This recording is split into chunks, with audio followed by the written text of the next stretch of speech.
All right, welcome to week 5, Bear Valley's 7th grade math scholars. I just wanted to talk to you about a few updates and a few reminders and a few expectations before we get started with our week 5 lessons.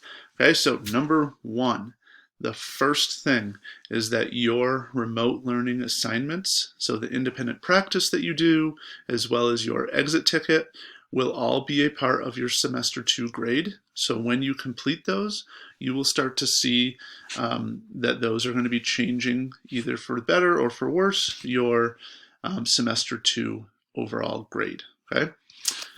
The second thing, if you want to change your grade by doing assignments from before remote learning, so from January, February, or some of March, you need to message me in Schoology, and I will message you back with what steps you need to take to make sure that you are adjusting your grade the way that you want to.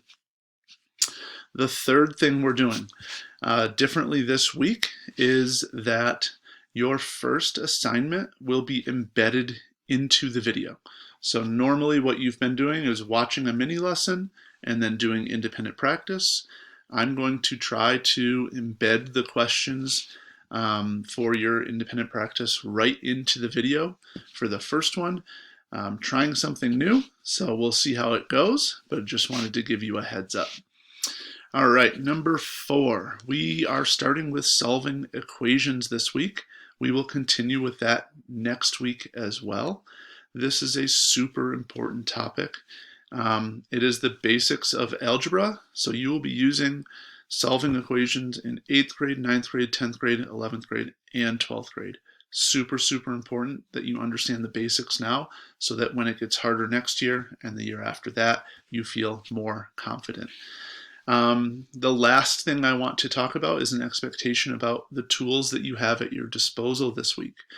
You may use a calculator or a multiplication table or a division table or an addition table to help you with any of the problems that you come across.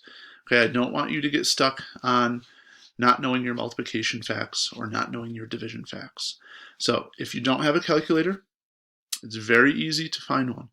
Just open a new tab on your Chromebook or your iPad or your phone and pull up and just Google calculator or just Google multiplication table.